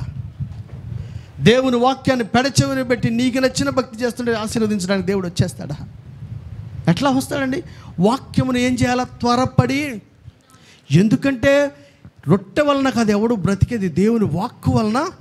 ఈ ఆధ్యాత్మిక యాత్ర మనకి సవ్యంగా సాగునట్లుగా నీవు దాన్ని త్వరపడి. మరి ఎంతవరకు చదివావు కిరణ్ కుమార్ బైబిల్? ఎంతవరకు చదువుతున్నావు? త్వరపడేది ఎక్కడుందండి? ఏం పని లేదు. ఒక జబ్బన్న రావాలి, ఒక కష్టమన్నా రావాలి బైబిల్ తీయాలంటే. ఈరోజు నాకు ఉదయం అనిపించింది, నేను టైం తప్పు పెట్టినానా? జనాలు సోమవారాలు అయిపోయారా? వీళ్ళందరూ ఆఫీసులకు వెళ్ళేవాళ్ళు కదా, అరగంట లేట్ ఎవడని వెళ్తాడా? దేనికి వస్తున్నావు? అలక్ష్యము నిర్లక్ష్యం ఉన్నవాడు కూడా కానాన్లో చేరలేడు. మీరు కాదు, నేను చేసినా దేవుడికి పక్షపాతం లేదు. ఎవడు దత్తపు సొంత వాళ్ళు ఎవడు లేడు, అందరూ ఒకటే. ఎవడు అలక్ష్యంగా ఉంటే వాళ్ళే. మన స్కూల్కి, కాలేజీకి, ఆఫీస్కి ఉన్నంత ప్రయారిటీ దేవుని మందిరానికి రావడానికి లేదు. చుట్టాలని పిల్లలకి కోసం వంట చేసే అంత ప్రయారిటీ మేడం పొద్దున్నే లేచి బైబిల్ చదివి ప్రార్థన దానికి ఉన్న దానికి లేదు. పిల్లోడికి టైం అయిపోతుంది, వండి పెట్టాలి. నీకు ఊపిరి ఎట్టొచ్చింది, నీకు ఆరోగ్యం ఎట్లొచ్చింది? ఆయన తలుచుకుంటే అని తెలుసు కదా, మరి ఆయనకి 5 నిమిషాలు ఇవే. మన ప్రయారిటీస్ ఎలా ఉన్నాయి? లీస్ట్ ప్రయారిటీ దేవుడికి. ఆశీర్వాదాలన్నీ ఫస్ట్లో మనకే రావాలి. ఎలా సాధ్యమండి ఇవ్వండి? కనుక వాక్యాన్ని, పస్కాన్ని ఎలా తినాలంటే వాళ్ళు త్వరపడి తినాలి. త్వరపడి దాన్ని తినాలి. వాక్యాన్ని చదవాలి, పరిశీలనగా దేవుణ్ణి తెలుసుకోవాలి. అసలు దైవ చిత్తం సంపూర్ణంగా మనం గ్రహించాలి. ఏది చదివింది ఎక్కడ, గ్రహించింది ఎక్కడ, ధ్యానించింది ఎక్కడ, ఎప్పుడు చేస్తావు? ఇవన్నీ చేయలేకపోతే యాత్రలో నీ అడుగులు తడబడకుండా స్పీడ్గా వెళ్ళే అవకాశం లేదు. కాబట్టి ఆధ్యాత్మికతను మరలా చెప్తున్నా, సంహారకు దాటునట్లుగా నీ గడపలకు గొర్రెపిల్ల రక్తం ఉండాలి. అది ఎవరికి కనపడాలి? లోపల ఉన్నోడికి కాదు, లోపల ఇంటోళ్ళందరూ ఉండాలి. పస్కాన్ని భుజించాల్సింది ఎవరు? కుటుంబ ప్రార్థన జరుగుతుందా? జరుగుతుందా? తిండి మనం మొత్తం తినేస్తున్నాం, ప్రార్థన ఎవడి ప్రార్థన? ఆలోచన చేయండి. లోపల కుటుంబం అంతా కలిసి పస్కాని తినాలి. ఎలా తినాలి? నడుం కట్టుకొని, అంటే పెద్దోడు మొదలుకొని చిన్నోడు వరకు వాక్యానికి విధేయులగుటకు, వాక్యము నడిపించినట్టు నడవడానికి సిద్ధంగా, ఆత్మచేత నడిపించబడడానికి సిద్ధంగా ఉండాలి. హృదయాన్ని కఠినపరచుకోకూడదు, సొంత ఆలోచనలు రానివ్వకూడదు, మనుషుల ఆలోచనలు దాంతో జోడించొద్దు. సిద్ధంగా నడుం కట్టుకొని ఉండాలి. ఏ చెప్పినా ప్రయాణం చేయడం, ఎటు బొమ్మంటే అటు పోవాలి. ఆత్మచేత నడిపించబడుటకు సిద్ధంగా ఉండాలి. రెండవదిగా జోడు చెప్పులు వేసుకొని, సిద్ధ మనసు చెప్పులు వేసుకొని రెడీగా ఉండాలి. ఇవన్నీ ఏంటి? ప్రయాణానికి నీవు సిద్ధమనడానికి సూచన. మూడవదిగా మీ చేతి కర్రలు చేత్తో పట్టుకొని, మీ కర్రలు చేత్తో పట్టుకోండి. వాగ్దానం ఎప్పుడు నీకు ఇచ్చి ఇవ్వబడిన వాగ్దానం ఏంటంటే ఎంతమంది చెప్తారు? అసలు వాడికి ఏం లేదుగా. గుర్తుందా? లేదుగా. ఏం ప్రార్థనలు చేస్తున్నావు? దేవుడు చెప్పాడు, అరే ఈ కర్రను పట్టుకోకుండా వెళ్ళకుండా ఉండొద్దు సుమి, జాగ్రత్త అని చెప్పాడు. మీరు ఆ మాట బైబిల్లో చూడండి, పరిశుద్ధ గ్రంథంలో ఉంటుంది. 4వ అధ్యాయం 17వ వచనం చదువు. నిర్గమకాండం 4వ అధ్యాయం 17వ వచనం. ఈ కర్రను చేత పట్టుకొని దానితో ఆ సూచక క్రియలు చేయవలనని చెప్పాను. అటు తర్వాత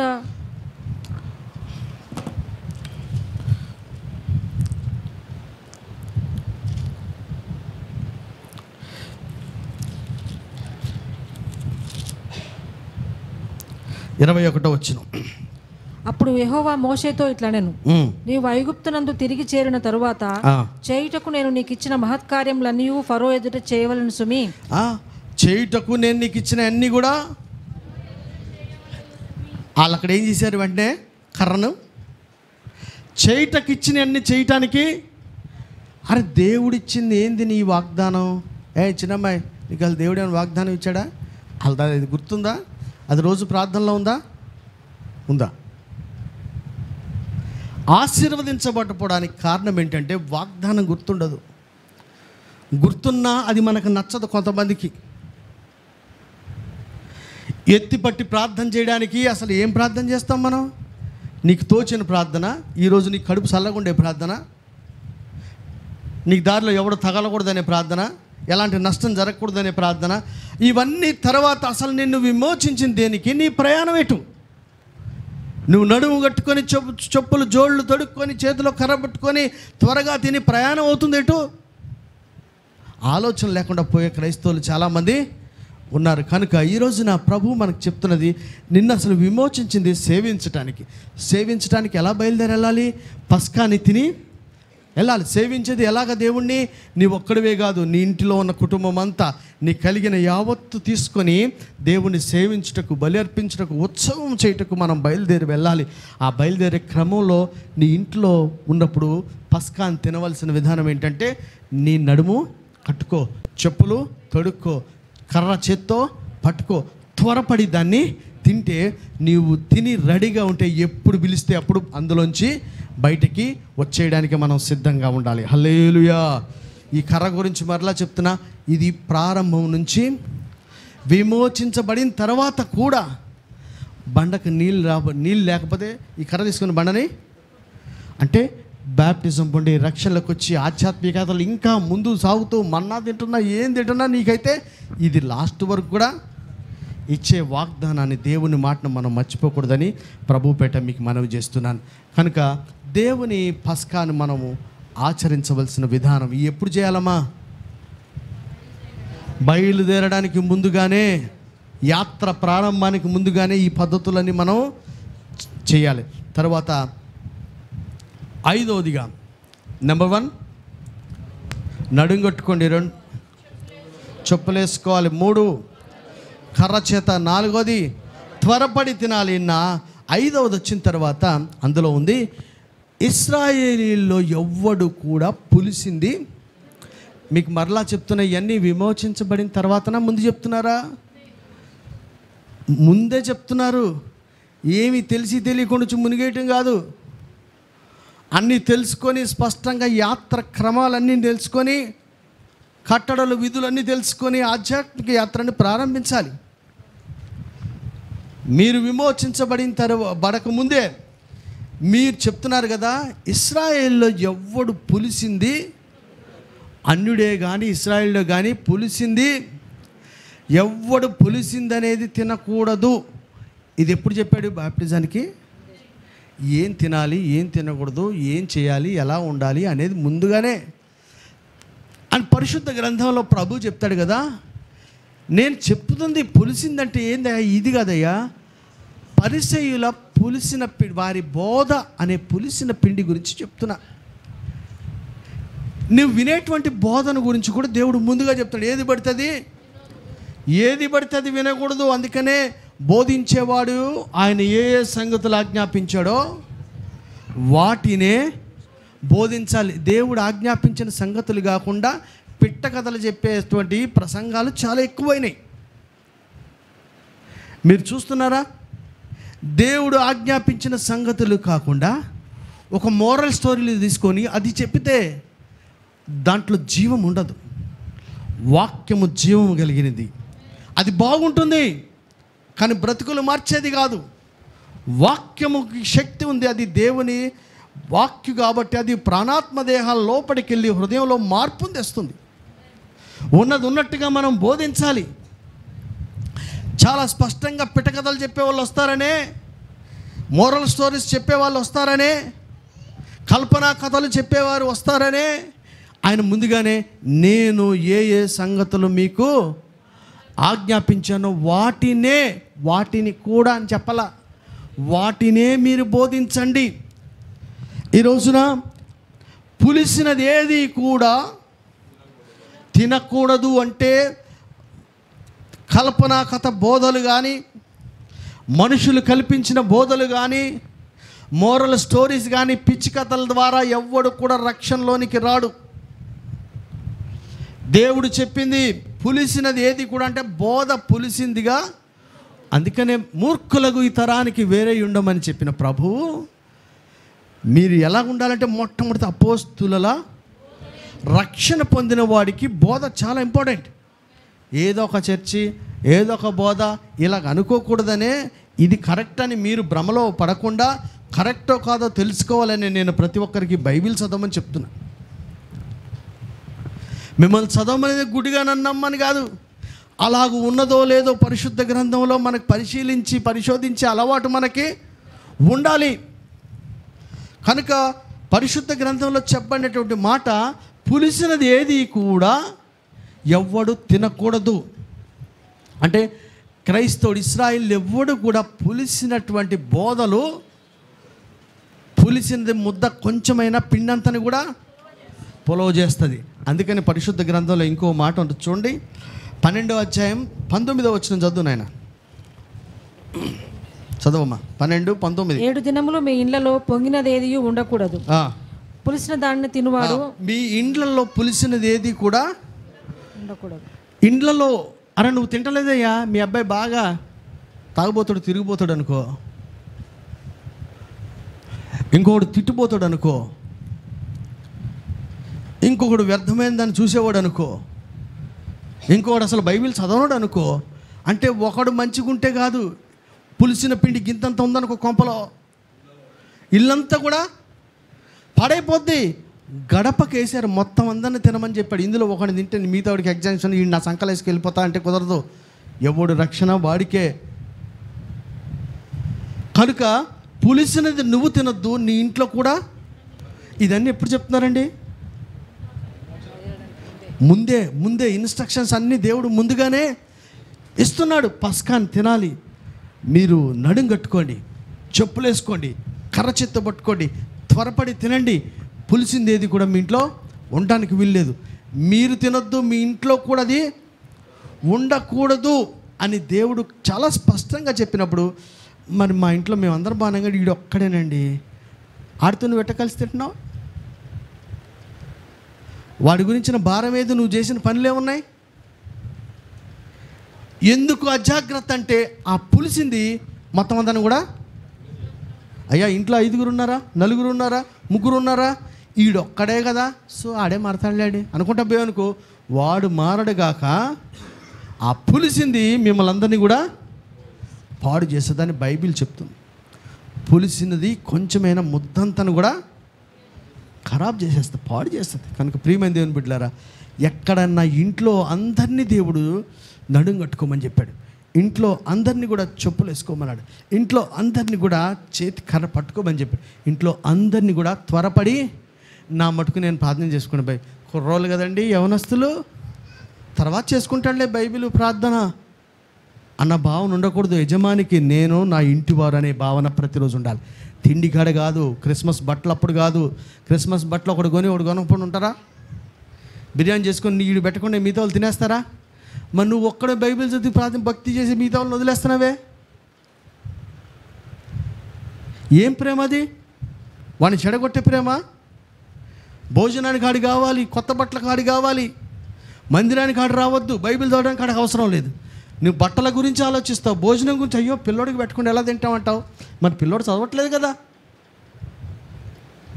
క్షయమైపోయే ఆహారం గురించి అంత శ్రద్ధిస్తున్నావు, అక్షయమైన ఆహారం భుజించట్లేదన్నా చింతలేదే. కనుక పులిసింది మనలో ఉండొద్దు, మన ఇంట్లో కూడా. ఏమవుతుందామా? చదవనోడు వాడి ద్వారా నువ్వు చూసే సాధించేది ఏం లేదు. కొన్ని రోజులు నువ్వు కూడా మానేస్తావు. లేటుగా వచ్చేవాడు ఒకడు ఉన్నాడు కొంపలో, వాడి ద్వారా తర్వాత నువ్వు కూడా లేటు. తిట్టేవాడు ఒకడు ఉన్నాడు కొంపలో, ఆడి తిట్లు ఇని నీకు కూడా ఒక తిట్టు వచ్చేస్తుంది. కనుక బైబిల్ మాట, ఇది నా మాట కాదు, పులిసింది కొంచెమైనా ముద్దంతను కూడా పాడు చేస్తుంది. కనుక దేవుణ్ణి వెంబడించడానికి, విమోచించబడ్డానికి, ఆధ్యాత్మిక యాత్ర సాగించడానికి నిర్ణయం చేసిన దేవుని బిడ్డలారా, వాగ్దాన ప్రజలారా, దేవుడు ముందుగా చెప్తున్నాడు ఏంటంటే, పులిసిందేది కూడా ఇశ్రాయేలు ఎవ్వడు తినొద్దు, ఆ ఇంట్లో కూడా అది ఉండడానికి వీల్లేదు. తర్వాత మరొక మాట చెప్తాను చూడండి, పరిశుద్ధ గ్రంథం నుంచి 6వ మాట ఏమై ఉన్నది? నిర్గమకాండం 12వ అధ్యాయం 16వ వచనాన్ని చదువుతాం. ఆ మొదటి దినమున మీరు పరిశుద్ధ సంఘముగాను, 7వ దినమున పరిశుద్ధ సంఘముగాను కూడుకొనవలెను. సహవాసం గురించి దేవుడు ముందే చెప్పాడు. విమోచించబడ్డానికి ముందుగానే సహవాసం. అపోస్తుల బోధ, రెండవది పులిసిందొద్దని చెప్తున్నాడు. మంచి బోధలో ఉండాలి. దేవుడు ఏ సంగతులు ఆజ్ఞాపించాడో అదే మనం పాటించాలి, బోధించాలి. రెండవదిగా మీరు పరిశుద్ధ సంఘంగా కూడండి. ఎక్కడ అరణ్యాత్ర ప్రారంభించలేదు, ఇంకా ఐగుప్తులోనే ఉన్నారు. సహవాసం గురించి దేవుడు చెప్తాడు. బాప్తిసం అయిపోయిందండి, భక్తి అయిపోయింది, నేను నా దేవుడు, నీవు నీ దేవుడు కాదు. దేవుడు చెప్పినట్టుగా సంఘానికి రా, దైవజనుల సంరక్షకులు రా, తోటి సహోదరులతో కలిసి ప్రార్థన చేయి, సంఘ కార్యక్రమాలకు క్రమంగా రా. అందుకనే ప్రభు అపోస్తుల కార్యంలో మరలా హెచ్చరించి చెప్పాడు, ఏమని? అపోస్తుల బోధ యందు ఎవరు రక్షణ పొందుతాం? మీరందరూ కూడా. అపోస్తుల బోధ, రెండవది సహవాసం. చాలా ఇంపార్టెంట్. ఎప్పుడు చెప్తున్నాడు దేవుడు? ఇది ప్రారంభంలోనే చెప్తున్నాడు. సొంత భక్తి పనికిరాదండి. దేవుడిని నమ్మారంటే ఆయన మాటను నమ్మడమే. నేను ఆ మాట మర్చిపోలేను. ఎంగేజ్మెంట్లో ఇసుకపల్లి సుధాకర్ గారు చెప్తారు, యేసుప్రభుని నమ్మడం అంటే ఆయన మాటను నమ్మడమే అన్నాడు. యేసుప్రభుని నమ్మడం అంటే పెద్ద ఏం కాదు, చిన్న స్టేట్మెంట్. ఆ సభలో ఎవరికి పని చేసిందో తెలియదు, కానీ నేను మటుకు దాన్ని యేసుప్రభుని నమ్మడం అంటే ఆయన మాటను నమ్మడమే. ఏం నమ్మావు? నమ్మి బాప్తిసం పొందంటే నమ్మం. మొదటి దినాన్ని పరిశుద్ధంగా ఆచరణ నమ్మం. మొదటి పూర్ణ హృదయంతో పూర్ణ బలంతో దేవుణ్ణి మొదటి స్థానం ఇవ్వాలంటే మనలాగా అంటే ఏం నమ్మావు? యేసుప్రభుని నాకు కలిసి వస్తుందని నమ్మావు, అంతే. ఇంకేమీ నమ్మటం లేదు. కనుక విమోచించబడిన వారిలో ఎలా ఉండాలంటే బోధ కరెక్ట్గా ఉండాలి. పులిసిందేది కూడా. పరిసయ్యుల గురించి ఏం చెప్పాడు? మీరు మనుషులు కల్పించిన పద్ధతులను, దైవోపదేశాలని మీరు బోధిస్తారు. ప్రధానమైన దాన్ని వదిలిపెట్టి గుడ్డు గీకలు లెక్కనట్టుగా చేస్తున్నారు భక్తిని. ఇది సరైంది కాదు అని కనికరాన్ని వదిలిపెట్టేశారు, నీతిని వదిలిపెట్టేశారు. ఇవన్నిటిని పక్కన పెట్టి ఏదో మేము మోషే శిష్యులు అని చెప్పి రూల్స్ పెట్టుకొని నిలబడతా ఉన్నారే, ఆచార ప్రకారం చేస్తున్నారే, ఇది పులిసిన పిండి. ఈ బోధ ముద్దంతను కూడా పులియ చేస్తుంది. ప్రభుపేట మనవి చేస్తున్నా, అది మనలో ఉండకూడదు, మన ఇంట్లో కూడా ఉండకూడదు. నేను మరలా చెప్తున్నా బాగా అర్థం అవడానికి. అమ్మా, బట్టలు ఆడుకుంటావు పండక్కి, మరి నీ నోట్స్ ఇస్తుంది, వాడు నోట్స్ రాదేంది? చింత లేదు కదా? బట్టలు కూడా కొనుక్కో అని చెప్పు, కొనివు మాకు. నేను అనేది ఏంటంటే, క్షయమైపోయే దాని గురించి ఎంత ప్రేమ చూస్తావు, అక్షయమైన దాని గురించి, నిత్య జీవానికి చేర్చే దాని గురించి ఏది మన ప్రేమ? ఎందుకు నేను చెప్తున్నా అంటే, పులిసింది నీలో ఉండద్దు, నీ ఇంట్లో కూడా ఉండద్దు. ఒక్కటి మీ ప్రేమ మంచిదే, కానీ అది జ్ఞానానుసారమైంది కాదమ్మా. ప్రేమ ఉండొద్దంట్లా. అందుకని చెడ్డవాళ్ళైనా మీరు చెడ్డవాళ్ళు. ఎందుకంటే పనికిరాని దానికి ఎక్కువ శ్రద్ధ, పనికొచ్చేదానికి అసలు శ్రద్ధే ఉండదు. అంతే కదా? పనికిరాని చదువు కోసం 8,000 తగలేస్తాం, పనికొచ్చేదానికోసం ఏమి చేయం. అందుకని మనల్ని ఏమన్నాడు? చెడ్డవాళ్ళైనా మిమ్మల్ని కాదు,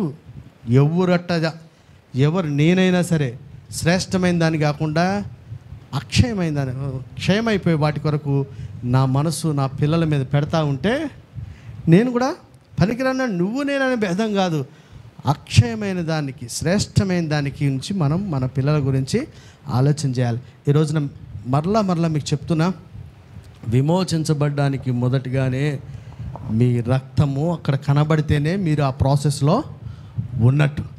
ఇంట్లో ఎవరు ఉండాలి? ఫ్యామిలీ అంతా. నేను చెప్తున్నా, కుటుంబానికి దేవుడు ప్రాధాన్యత ఇచ్చాడు. అరే ఎవడొస్తాడు రాని మిగతా వాళ్ళు వదిలేయమని చెప్పలా. ఇంటి వాళ్ళందరూ రండి లోపలికి, ఇంటి వాళ్ళందరూ పస్కాను తినండి, ఇంటి వాళ్ళందరూ కూడా నడుములు కట్టుకోండి, ఇంట్లో ఫ్యామిలీ అందరూ కూడా చెప్పులు వేసుకోండి, ఫ్యామిలీ అందరూ కూడా కర్ర పట్టుకోండి, ఫ్యామిలీ అంతా కూడా త్వరగా తినండి. ఎందుకంటే అందరూ రావాలిరా బయటికి, ఒక్కడు కాదు, కుటుంబం అంతా కూడా బయటికి రావాలని. అలా తర్వాత అలా పస్కాను భుజించిన తర్వాత ఏం చెప్తున్నాడు? పులిసిందేది నీవు తినొద్దు, తర్వాత నీ ఇంట్లో ఉండొద్దు. దేవుడు ఆజ్ఞాపించిన సంగతులు, బోధలు, ఆయన మాటల మీద నువ్వు కట్టుకోవాలి. పరిసయ్యుల పులిసిన పిండి అనే బోధ మనలో కానీ మన ఇంట్లో కానీ ఉండకూడదు. ఏమంటే నేనైతే ఇదండి, మరి ఈడండి ఆడిష్టం అండి. దేవుడు ఆడితే ఎప్పుడు మాట్లాడతాడో, మాట్లాడేలోపు ఆ పులుపు నీకు కూడా బైబిల్ చెప్తుందండి, అది ముద్దంతను కూడా పులియ చేస్తుంది. ప్రియమైన దేవుని బిడ్డలారా, చిన్నగా అనిపిస్తున్నాయేమో, జీవితాలు ఖరాబ్ అయిపోతున్నాయి, ఫ్యామిలీస్ దూరం అయిపోతున్నాయి. దేవుడు ప్రణాళికేమో ఈ కుటుంబం అంతా బయటికి రావాలని, మనదేమో నేను బాగున్నా, ఈడు ఎప్పుడో వస్తాడులేండి బడికి వెళ్తాడులేండి అని వదిలేచ్చుగా. ఆడు 10వ తరగతి అప్పుడే గడ్డం రాగానే LKGకి వెళ్తాడు, అప్పుడు వెళ్ళని ఎవరికైనా బడికి వెళ్ళాలని ఉంటుందా? వాడికి మంచిగా స్వతహాగా రావాలనుకోండి, నా ఆలోచన ఇది నిజమంట, నా అభిప్రాయం నేను చెప్తాను. స్వతహాగా రావాలనుకోండి, 5వ తరగతి వాడికి 10 ఏళ్ళు వచ్చిన తర్వాత తోటి పిల్లలందరూ పేపర్ చదువుతూనో సంతకం చేసుకుంటేనో ఇంకేదో చూసుకుంటే వీడికి అప్పుడు చిచి ఈ బతికేం బడికి వెళ్దామని కూడా వీడికి ఓ మేసం గడ్డం వీడు పలక పట్టుకొని వెళ్తాడు. వీడి స్వతహాగా వచ్చేపాటికి ఆడి వయసు ఎంత అంటే సమాజంలో అంత అవమానాలు జరిగి వీడికి బుద్ధి చెల్లేపాటికి 15 సంవత్సరాలు దబ్బేసింది. మీ పిల్లోడికి సొంతంగా బుద్ధి వస్తుందా? వాడిని శిక్షించుట మానొద్దు, నడవలసిన త్రోవనే నేర్పించు. స్వాభావికంగా మూఢత్వము పిల్లల్లో ఆయన చదవను పో అంటాడు, చేట్మని వెయ్యాలి, స్వాభావికంగా చేయలేసిపోవాలి.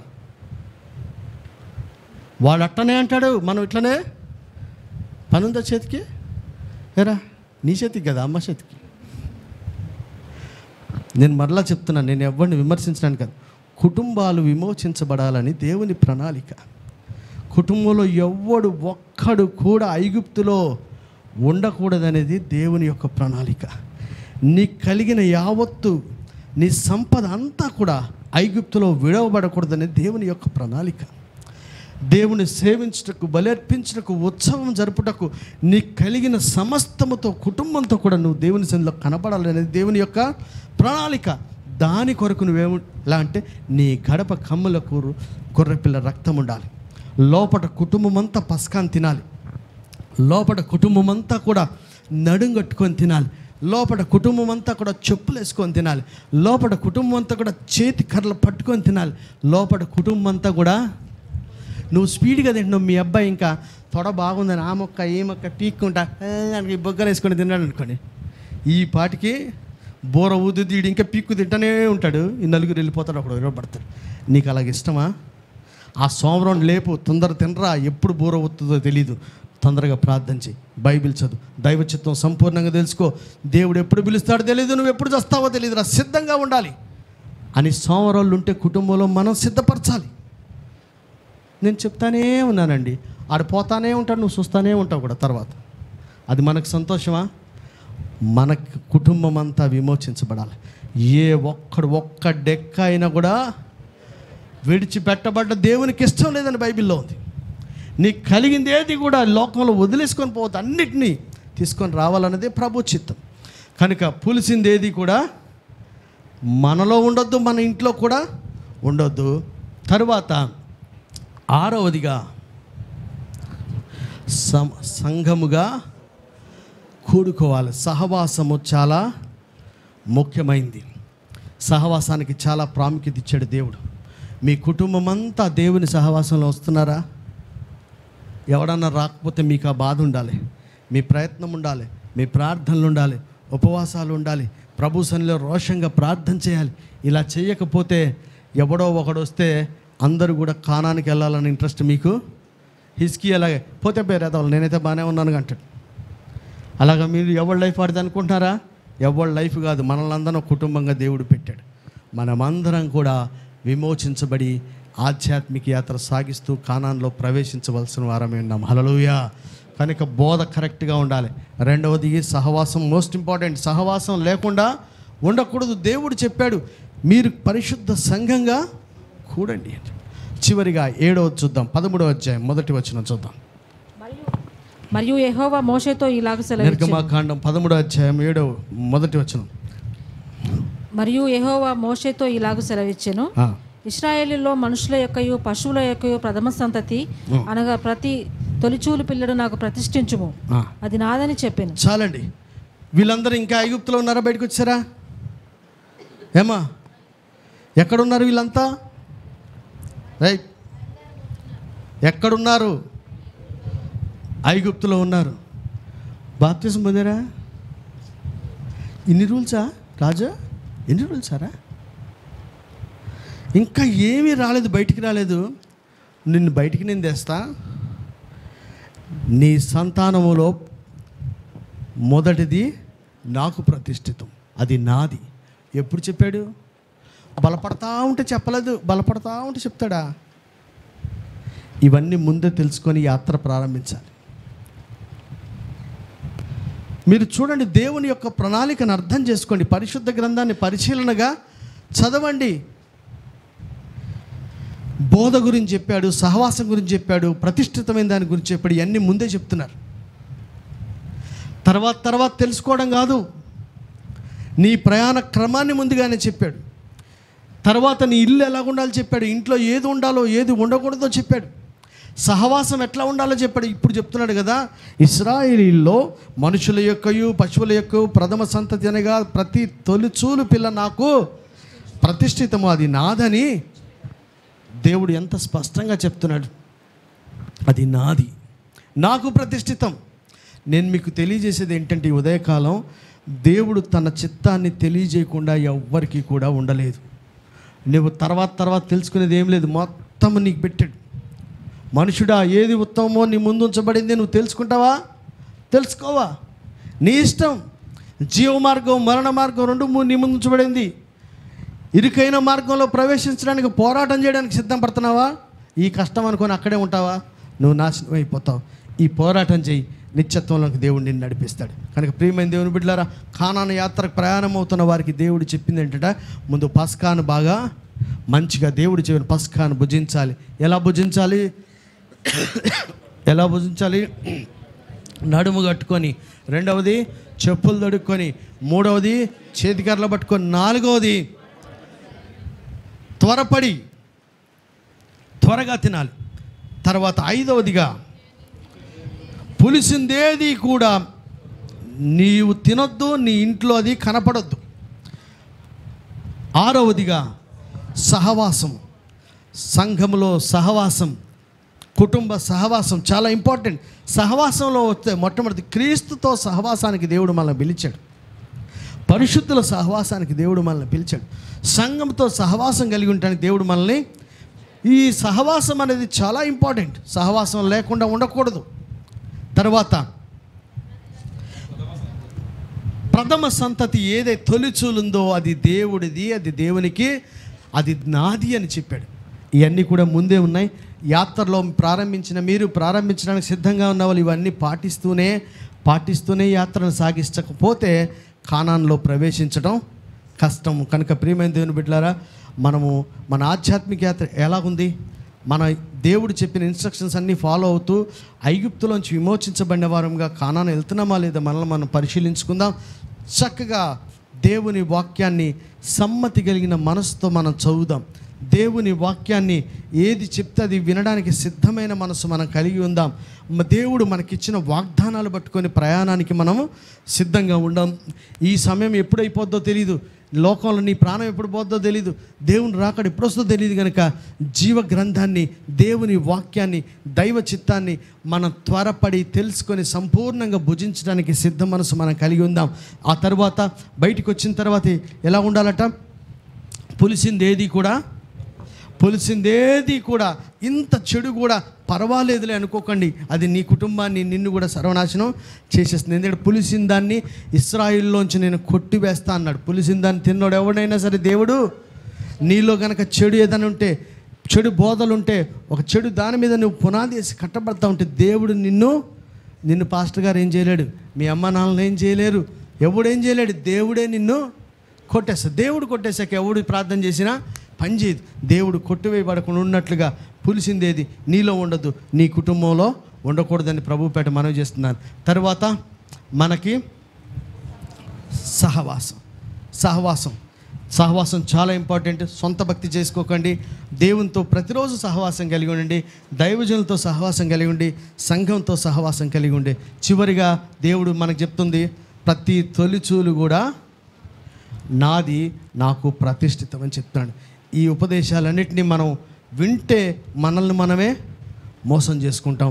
విన్నదాన్ని పాటించి నిత్యరాజ్యానికి వారసులమవుదాం. దేవుడి మాటలు దీవించునుగాక. ఆమేన్. స్తోత్రం. వందనాలు. పరిశుద్ధము నిష్కళంకమైన యేసయ్య రక్తం ద్వారా తండ్రి మీ సన్నిధిలో ప్రార్థన చేస్తూ ఉన్నామయ్యా. అయ్యా, అతి శ్రేష్టంగా పలికే యేసయ్య రక్తం క్రింద మేమున్నాము అని అయ్యా మేము సంతోషపడి అయ్యా రక్షణను, ఆ కృపను అనుభవించిన దినాలన్నిటినీ బట్టి మీకు వందనాలు, స్తోత్రములయ్యా. దుష్టుడు మమ్మల్ని దాటిపోవునట్లుగా అయ్యా మా మీద ప్రోక్షించబడిన రక్తాన్ని బట్టి మీకు వందనాలు, స్తోత్రములయ్యా. యథార్థంగా చాలాసార్లు అయ్యా రక్తపు అయ్యా కాపుదల్లో మేము ఉన్నాములే అని చెప్పి విశ్రాంతిగా ఉన్న దినాలు ఉన్నాయి స్వామి. అయ్యా నా ప్రభు, నా తండ్రి, ఈ దినాన మీరు మాతో మాట్లాడారు స్వామి. అయ్యా గడప కమ్ముల మీద అయ్యా రక్తము కనబడుతూ ఉండగా మేము త్వరపడి చేయవలసిన పనులు చాలా ఉన్నాయని మీరు తెలియజేశారు స్వామి. త్వరపడి నీ వాక్యాన్ని భుజించాలని చెప్పారయ్యా. అయ్యా మేము ఈ క్రమాల్లో లేనప్పటికీ కూడాను మా ఎడల మీరు చూపుతున్న దీర్ఘ శాంతమును బట్టి మీకు వందనములు, స్తోత్రములు రాజా, వందనములు అయ్యా. నీ వాక్యము వినినప్పుడు అయ్యా నీవు దేవుడవు గనుక నీ మాట సత్యము అని చెప్పి నీ వాక్యానికి తల వంచి అయ్యా మా జీవితాలను మేము అప్పగించుకొనగలిగే కృపను దయచేయండి స్వామి. మా సొంత ఆలోచనలకి, సొంత లాజిక్లకి చోటివ్వని కృపను మాకు దయచేయండి. మంచి మనస్సును మాకు దయచేయండి అయ్యా. అలాగుననే నా ప్రభు, నా తండ్రి అయ్యా నీ వాక్యమును ఒక సిద్ధ మనస్సుతో వినే కృపను మాకు అందరికీ దయచేయమని ప్రార్థన చేస్తున్నాం తండ్రి. అయ్యా అలవాటుగా, తంతుగా ఎవ్వరము ఉండకుండా సహాయమును దయచేయండి. అలాగనే మా చేతి కర్రలు కలిగి మేము ఉండాలని మీరు చెప్పారు తండ్రి. అయ్యా చేతి కర్ర నీవు పిలిచి పంపించిన దినము నుండి అయ్యా మరణ దినం వరకు కూడా మోషేతో ఉంది అని మీరు జ్ఞాపకం చేశారు. అది చిన్న పనైనా పెద్ద పనైనా ఏ పనైనా సరే ఆ కర్ర ద్వారానే సాధ్యం అన్నారు తండ్రి. అవునయ్యా, యాకోబు కూడాను అయ్యా తన అవసాన కాలంలో చేతి కర్ర మొదలు మీద ఆనుకొని నీకు నమస్కారం చేశాడు అని స్పష్టంగా రాపిచ్చావు తండ్రి. అవునయ్యా, మా అవసాన కాలంలో అయ్యా మా హృదయాలు కృంగిన సమయంలో కూడా మేము ఆనుకొనదగిన వాగ్దానాలను మీరు మాకు ఇచ్చిన దేవుడయ్యా, మీకు వందనాలు, స్తోత్రములు స్వామి. అవునయ్యా, చాలా మార్లు కృంగిన సమయాలలో అయ్యా నీవు దేవుడవు గనుక నువ్విచ్చిన మాట సత్యము, నువ్విచ్చిన వాగ్దానము నమ్మదగిందంటూ అయ్యా దాన్ని బట్టి బలపడి నిలబడిన సమయాలున్నాయి స్వామి. అట్టి మా వాగ్దానాలను, అట్టి మా తలాంతులను ఏ క్షణాన్ని కూడా మేము విడిచిపెట్టకుండా అయ్యా చేత్తో పట్టుకునే ఉండే కృపను మాకందరికీ దయచేయండి అయ్యా. అయ్యా సంఘంలో ఉన్న ప్రతి బిడ్డకు కూడా చేతి కర్ర ప్రాముఖ్యత, వాగ్దానపు ప్రాముఖ్యత, నీ మాట మీద ఆనుకొనటంలో ఉండే బలము, ధైర్యము తెలుసుకునే కృపను దయచేయండి అయ్యా. దయచేయండి స్వామి. అయ్యా మమ్మల్ని నిలబెట్టేది, మాకు ఆసరాగా ఉండేది, అన్ని సమయాలలో మమ్మల్ని నడిపించగలిగే ఆ వాగ్దానం, ఆ తలాంతును గుర్తుపట్టి జీవిత యాత్రలో నడిచే కృపను అయ్యా సంఘంలో ఉన్న ప్రతి బిడ్డకు దయచేయమని నీ పాదాలు పట్టుకొని ప్రార్థన చేస్తూ ఉన్నామయ్యా. ప్రార్థన చేస్తూ ఉన్నాం. దాటిపోవద్దని దయచూపమని, కృప చూపమని అడుగుతున్నాం. అలాగనే త్వరపడి నీ వాక్యాన్ని చదవాలయ్యా. ఇంకా నా దేవుడు ఏం చెప్తున్నాడో నేను తెలుసుకోవాలి అని అయ్యా చదవాలి స్వామి. అయ్యా అవునయ్యా, మరియమ్మ ఉత్తమమైంది ఏర్పాటు చేసుకుంది. నీ పాదాల యొద్ద కూర్చొని నీ బోధ వింది. నీ పాదాల యొద్ద కూర్చొని త్వరపడి నీవిచ్చిన జీవ వాక్యముని మేము చదువుకునే కృపను మాకు దయచేయండి. పరిశుద్ధాత్ముడా, మేము చదువుతూ ఉండగా నువ్వు బోధించే వాటిని అన్నిటినీ శ్రద్ధగా వినే మనస్సును మాకు దయచేయండి అయ్యా. పులిసింది కొంచెం కూడా ఉండొద్దన్నారు స్వామి. దుష్టత్వం అనే పులిసిన పిండిని సంపూర్తిగా మేము నివారించే కృపనివ్వండి అయ్యా. హేరోదు అయ్యా పరిసయ్యుల బోధ అనే పులిసిన పిండిని గురించి జాగ్రత్త పడే కృపను దయచేయండి. అంచె దినాలలో కల్పనా కథలు చెప్తూ వస్తున్న వారి కల్పనా కథలను గుర్తుపట్టి అపోస్తుల బోధకై నిలబడే కృపను మాకందరికీ దయచేయండి. అలాంటి దానిని ఖండించగలిగే కృపను మాకు దయచేయమని అడుగుతూ ఉన్నాం తండ్రి. అలాగుననే సమాజంగా కూడుకోవటమే మానుకోకూడదయ్యా. ప్రతిదినము నీతో సహవాసం, ప్రతిదినం దైవజనులతోనూ అయ్యా సంఘంతోనూ సహవాసంలో మేము ఉండగలిగే కృపను మాకు దయచేయమని ప్రార్థన చేస్తూ ఉన్నాం. అలాగుననే అయ్యా మా జ్యేష్ఠులను మీకు అప్పగించగలిగే కృపను దయచేయమని ప్రార్థన చేస్తూ ఉన్నాం. అవును స్వామి, నీ చేతిలో పెడితే విరిస్తే అనేకులకు ఆశీర్వాదం మాకు నిల్వగా ఉంటాయి స్వామి. అది వాస్తవమేనయ్యా. మా పిల్లలు మా కోసమే వృద్ధాప్యంలో మాకు ఆసరా అనుకొనక నీ చేతిలో పెట్టి అయ్యా అనేకులకు ఆశీర్వాదకరంగా మాకును దీవెనకరంగా మేము మలుచుకొనగలిగే ఒక శక్తిని మాకు దయచేయండి అయ్యా. చేరి వచ్చిన ప్రతి బిడ్డను దీవించమని, మీరు మహిమ పొందమని యేసు నామములో అడుగుచున్నాం తండ్రి. ఆమెన్. మన పరమ తండ్రి అయిన దేవుని ప్రేమ, కుమారుడు రక్షకుడైన యేసుక్రీస్తు కృప, పరిశుద్ధాత్మ దేవుని యొక్క సన్నిధి సహవాసం ఈ పరిశుద్ధ దినమున ఆత్మతో సత్యముతో ఆరాధించిన బిడ్డలందరికీ, ఉపదేశాన్ని విని వాక్యానుసారంగా జీవించడానికి నిర్ణయం చేసిన బిడ్డలందరికీ ఇప్పుడు ఎల్లప్పుడూ సదాకాలము తోడేండి నడిపించునుగాక. ఆమేన్. యేసు